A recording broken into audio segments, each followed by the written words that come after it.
Hello and welcome to Nick Does, the show where I do a thing. And the thing that I'm going to be doing today is seeing whether it's possible to open a photo taken from this modern digital camera on that really old computer. So this is a camera from about, I think 2015, so about a year old or so, on a computer that was made in 1989.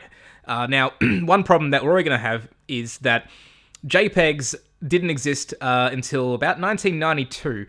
And this computer came out in 1989. I am running Mac OS 7 on this bad boy, which did come out in 1991, but it still predates JPEGs by about a year or so. So I'm going to have to try and find a program that I can install on this computer that can be installed on this computer that can open JPEGs. The other problem I'm going to have as well is the fact that this computer has 4 megabytes of RAM, and once you subtract the operating system and the program we'll be running, will probably be closer to maybe, like, I don't know, 3 at the very best. So one thing you have to see is whether this can actually take a picture that's smaller than the memory that's in this computer. So that's the first thing we'll be doing, and what I'll do is I'll be taking a picture of the computer on this camera, seeing how big it is, and seeing whether from the outset if it's going to be possible. So let's do that right now. Okay, so the first thing I'll do is turn the quality setting of this camera down to its lowest possible setting, because right now it's set to take like a 16 megapixel photo at the highest possible quality you can do. And there is no way in hell that computer is going to be able to open it at all. Like, it's just going to make a JPEG that's like, I don't know, 5 or 6 megabytes plus, and it's not going to work. So, image quality, I guess normal is the lowest it can do. Image size. So, L is the highest megapixel setting, and S is the smallest. That's definitely the one we want there. Okay, so let's now take a picture. Yeah, alright, that'll do. So there's our picture. I guess what we should do now is plug this into my computer and just see how big this JPEG is. Alright, let's take a look. So here's the SD card from the camera. Let's pop it into the reader on my Mac. Now that's a good sign. It says 1 megabyte right here as the capacity on the card. So I think we're off to a good start. Let's take a look at the picture. Beautiful. Okay, we're on to a winner. We've got a 343 kilobyte JPEG. So there's our picture. It's a bit shit, but it'll do. That's a good sign. It's a really tiny JPEG, so we're going to have some pretty good luck, I think, in getting this thing to open on my Mac. Brilliant. Now, the next step is to get the picture onto my Mac. Now, here is I guess the most difficult part, because there's a million different ways you can do this. So I can either take the longest route possible and put it onto a disk, and then put the disk into a Mac and do it that way, but I haven't got a floppy drive for this computer, and although I've got other computers that I could put it onto and make a floppy drive from, it's going to take forever, so bugger that. Secondly, my Mac runs off a SD card. It doesn't have a hard drive built into it, well it does, but it doesn't work, so all I really have to do is just put the image onto the SD card and then boot it up that way, so let's do that. So you're probably wondering, how do you get a file onto an old classic Macintosh? Of course, there's no USB back then, so I can't just get a flash drive and do it that way. I don't have any ability to send it to it via a network, because I don't have any Apple Talk equipment with me. I could put it on a disk, but I don't want it because it's going to take too long. So, this is probably the quickest and best way I can do it right now, is I've got the SD card from my Macintosh, which, there we are, I'm going to put that into my computer, and what I'm actually going to do is I'm going to start an emulation of the classic Mac. Whoop. What I'm going to do is, because the hard drive, or in this case, the hard drive on my Mac is actually a disk image and not a physical drive, what I can do is I can simply get the SD card from my Mac, get the hard drive disk image I've got right here, and drag it into Mini VMac here, the emulator, which will now start the Macintosh as if it was my actual Macintosh and all my bits and pieces are here. Now that I've done that, I then have to get the bits that I want to put into the Mac and make it into a disk image I can then insert into this Mac, because I can't simply just drag and drop these files around. So what I'll do is I'll start a program here that I've got HFS Disk Maker. Then I'm going to navigate to the folder on my desktop here I've called Mac JPEG, which I've got the files that I want to put into my classic Mac. Hit the open button, and it's going to tell me where I want to save it. Might as well put it back in the same folder, no problem. And it's failed. Why is that? I don't know what any of that means. Right, let's try that again. I think the problem is, I've had this before, where if I try and put it into a folder, it doesn't work. So if I tell it to go into the desktop, and do it again. Hey, alright, there we go. It worked. There it is. Drop that in there, and now it should come up. Hey, there we go. So let's get that. Let's put it into a folder on the hard drive. New folder, let's call it JPEG. Put these two into there. Whoops. Okay.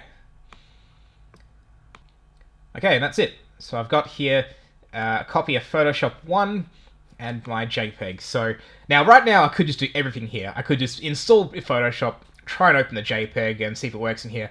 But where's the fun in that? So I'm going to transfer this back to my actual Mac, boot it up, and let's see what happens. So one thing that you're probably wondering is, SD cards on a Mac? What? Well, yes, it's possible. I've got this bad boy right here, a little device called the Floppy Emu. So what this is, Macintosh has had a port on the back for an external floppy drive you could plug in and have two floppy drives on a Mac at the same time. What this does is it gets images from the SD card here. You put it into this bad boy, you pick which one you want, and then it fools the Mac into thinking you've put a disk into the drive and really you just put an image in it. This can also emulate the old Macintosh HD20, which is a hard drive which plugged into the Macintosh, which allows me to put a hard drive image on here and boot off it, which is now what I'm doing with this. So all we really have to do is just put this bad boy in here. Put this bad boy in here. Oh, put that bad boy in there. There we go. And that's it. When I turn the Mac on, it'll boot up right off that, no problem. This is made by a fellow called Big Mess of Wires, who makes a whole bunch of really cool bits and bobs for Macs, and he also made his own computer and things like that, so I'll put a link in the description so you can check him out, because he's a pretty cool guy. So let's turn this bad boy on.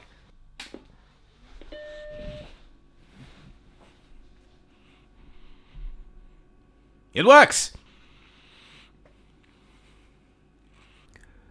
Okay, so now one thing I have actually checked to see is whether Photoshop 1 works on this particular computer, because despite the fact that it came out in 1989, and it does have some more modern features compared to an older Mac from 84, it still has the same 68,000 Motorola processor inside it, and it wouldn't surprise me if as soon as I try and start it, it's going to throw up some error saying, oh no, it's too old. So let's see what happens. Firstly, here's Photoshop, which is still in a compressed file. I'm going to have to extract that, so I should have a copy of Aladdin extractor thingabob in here somewhere, probably in applications. Here we are, stuff it light.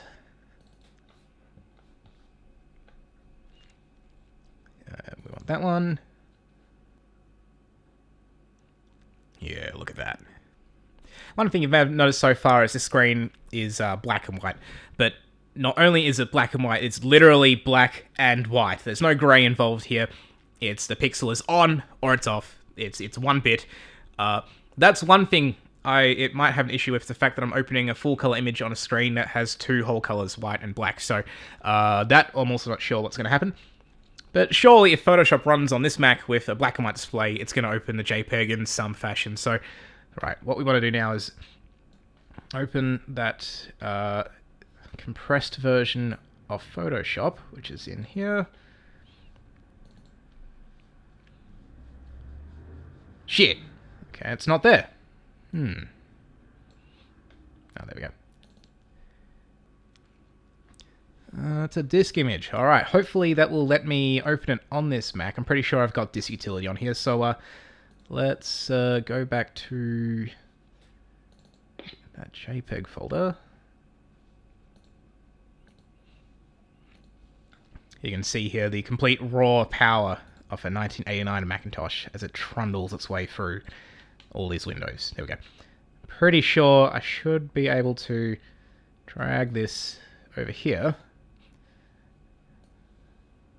Alright, so this actually predates the ability to drag and drop. Excellent. Okay, on stuff. Yep, that's where I want it. And away it goes. for those of you playing at home here, it's extracting 430 kilobytes from a compressed file. On the modern computer, this wouldn't even have shown. It would have just disappeared. It would have taken like a split second. It would have extracted. As you can see, in 100% real time here, it's in fact, it's taking this long. And it's done. All right. Took that opportunity while it was extracting to adjust my camera settings to make it flicker less, because that was very annoying. So hopefully now, if we close, stuff it, get stuffed, stuff it. There's our disk image file.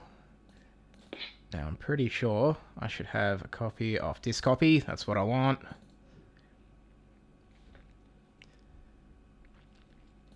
Open that.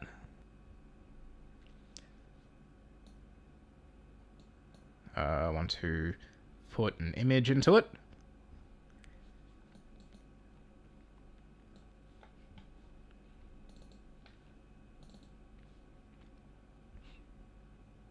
I can probably just skip this. Yes, completed successfully. Excellent. So, that'll be on the desktop now. This is before the age where you could just press a button and get back onto the desktop. I'm pretty sure, though... Actually, no, I'm lying. Hide others. Aha, perfect. And now there's Photoshop 1. Fun thing, a handy feature of the Mac OS is that if you put a disk in, or in this case an image, I can just drag that into this folder, and it should copy that into a folder in applications called Photoshop 1. Look at it go. Perfect. Amazing technology from the early 90s, late 80s there. Just works. Just works. Albeit very slowly. So the only downside to this thing is because it's emulating an actual, because the Mac thinks this is a real floppy drive, it has to work at the same speed as the real thing, despite the fact that being on an SD card, it would be, much faster on a modern computer.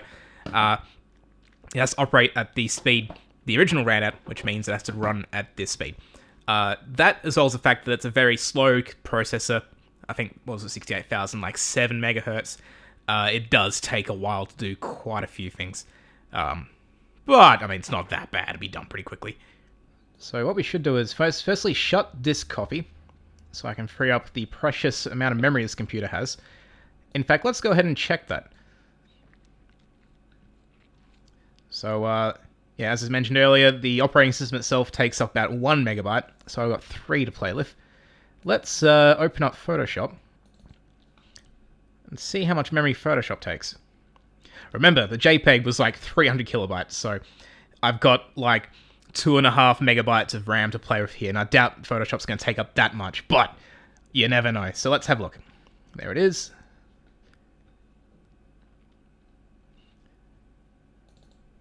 Okay, here we go. Oh, hey, that's a good sign. All right.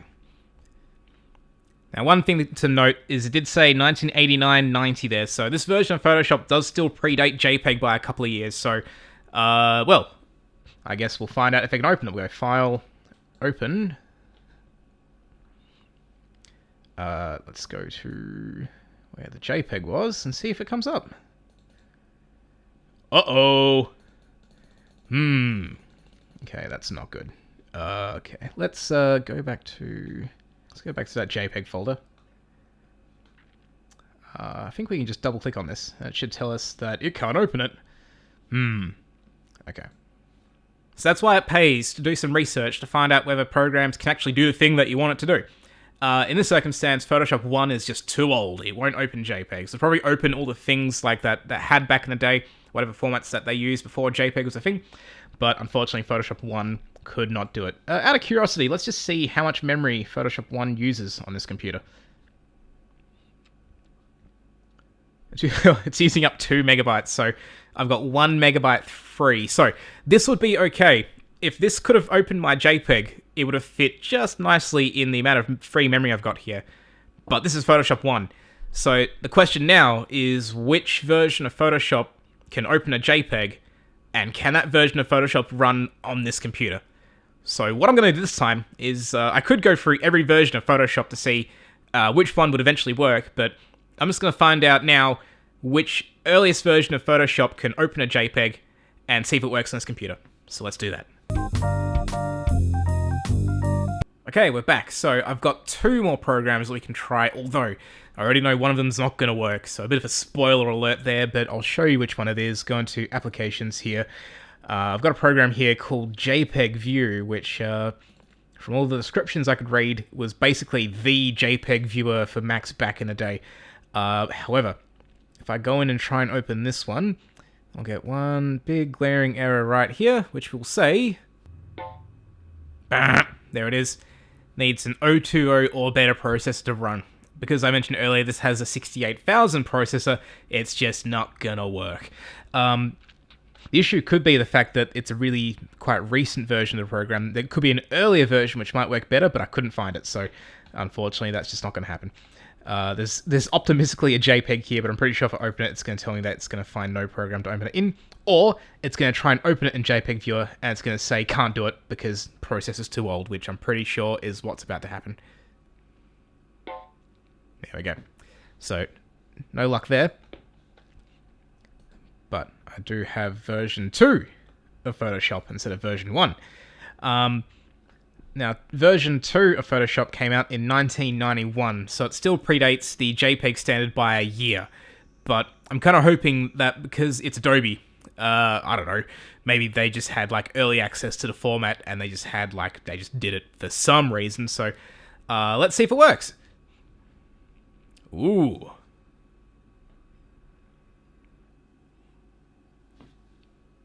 Okay.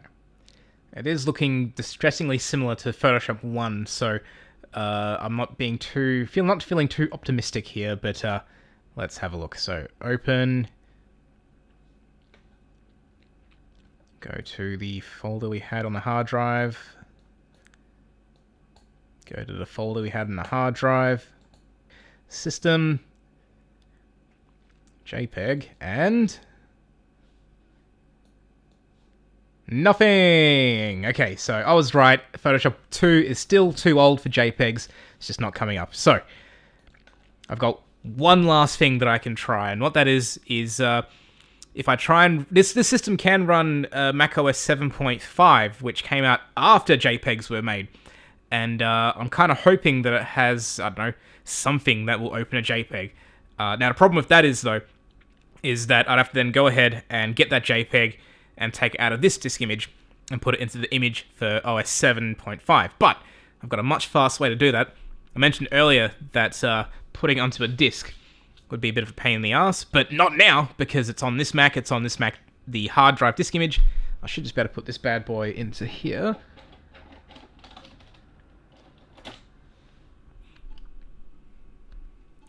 It is going to say that it's not formatted because it's a Windows disk, so let's initialize that. Go for it. Yep, that'll do. I should mention while it's formatting, I did attempt to use a copy of Photoshop 3, but as soon as I tried to run it, it spat out an error saying something to a quick draw, which didn't exist in macOS 7, or at least not on my copy of macOS 7, so that didn't work from the outset, didn't even want to install it. So that probably would have worked, because that version of Photoshop came out in 94 or 95, it would have been new enough. But I get the distinct feeling that even if I were to run it on maybe a newer version of macOS, which did have quick draw, it would run out of memory. It just wouldn't work because it would just completely fill up. OS 7.5 takes up like 2 megabytes. That's already half memory gone, and it wouldn't even work. So I'm not even going to try it. But okay, disk is finished formatting. Probably should close Photoshop.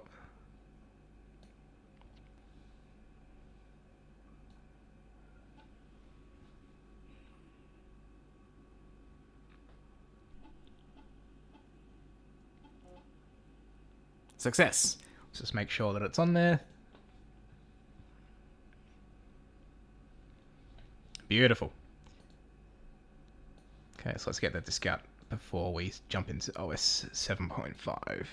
One thing I was always very fond of these old Macs, because I grew up with regular IBM PCs that had, in fact there's one right here, where you put a disk in like this,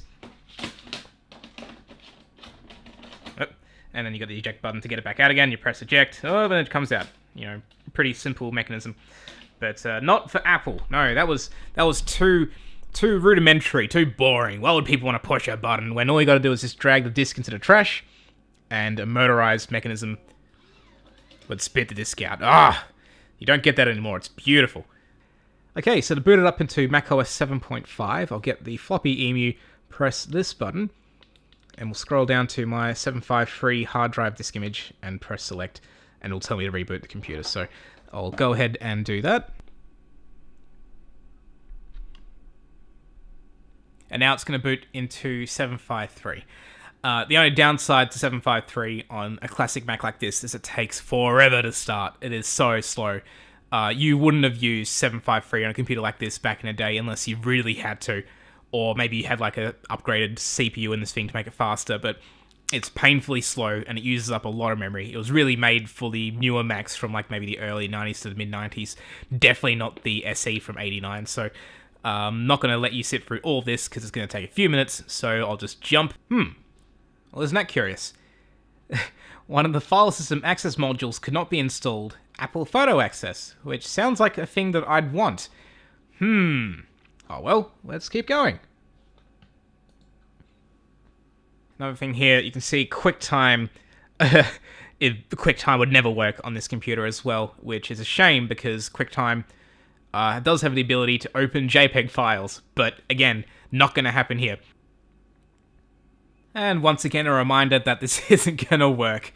I don't know why it's even tried to install QuickTime. It must be just, in the background. Like, it starts up with OS 7.5, and it's tried to do it, but it hasn't, so we'll just go ahead and get rid of that. But besides that, for all intent and purposes, the 7.5 installation has booted, and it's running on this Mac. Just out of curiosity, let's see how much memory 7.53 is using on this particular Macintosh. It's using 2 megabytes, so I've got 2 megabytes free to do stuff on this computer. Now, you may remember from earlier that Photoshop 1 used 2 megabytes, so I will not be able to start Photoshop 1 on this Mac, or if it did start, it would do nothing else because it'd have no memory to do anything, so that already rules out any version of Photoshop in 7.53 on this particular computer. But let's put the disk in.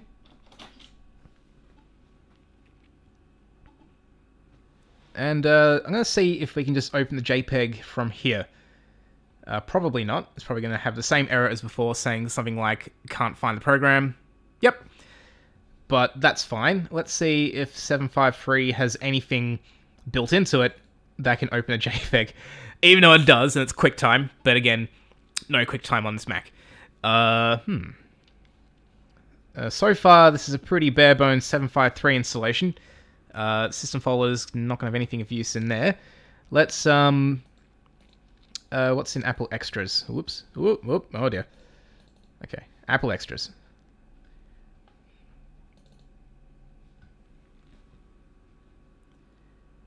We've got a video player, that's not going to work. Apple CD audio player might work if I had the SCSI external CD drive, but I don't, and that's not the point of this video anyway. Apple Script is not what we want. None of these things is anything what we want, and that's the entire folder, so nothing in there. I am going to try one thing. This Mac does come with Simple Text, and Simple Text is a pretty rich sort of document editor which might have the ability to open a JPEG. So let's find out. Whoop, there we go. Now, if I recall correctly, 7.53 had more robust drag and drop support than 7 and earlier versions of macOS did, so if this will work, this would be nice, just simply dragging and dropping this, whoop, here we go, into there. No, it didn't work. Is there any way that you can insert something into here? Nope. Okay, let's try this. Let's get the JPEG. I'm gonna copy it. And then I'm going to try and paste it into Simple Text. Ooh. Here we go. That's not the result that I wanted. I don't know how that would be useful. You could, I guess if you wanted to put like a file name and paste it into a document, I guess you could do that, but that's not exactly what I expected to happen. So we can definitely rule out Simple Text for anything of just anything. That's not going to work. Let's not save that. Anything hiding in the Apple menu that says like a picture viewer or something like that.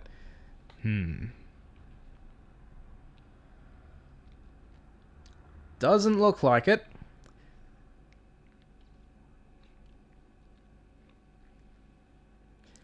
So I think right now we can conclusively say that it's not going to work. So basically the two versions of Photoshop that I can run on this computer don't open JPEGs. The earliest version of Photoshop, which probably can open a JPEG, Photoshop 3, is not going to run on this Mac because it just doesn't have enough memory to do it. The one program dedicated to opening JPEGs didn't work because it needs a faster processor, newer processor than what's in this Mac. And that's basically it. QuickTime won't run on this version of 753 because the Mac is too old, processor is too old, and I've run out of ideas. I'll have to maybe end it for this particular video, and I'll have to come back to this one because what I'm going to have to try and do is see if I can find some program that someone has made that will allow an old 68,000 Mac to open a JPEG. It should be possible. The JPEG I've got is small enough. It's a 300 kilobyte JPEG, so long as I can find a program that fits inside the memory nicely, then that should be no problem memory-wise. I doubt the CPU has any issue opening the JPEG. It might be slow, because JPEGs being compressed files need, some computing power to open and then do that sort of stuff. But I don't think there'll be any issue with the CPU doing that, except speed. So that should be possible. The hard thing is just finding a program that's been made specifically for an old classic Mac that can run JPEG. So, well, thanks for watching, and we'll see you again some other time.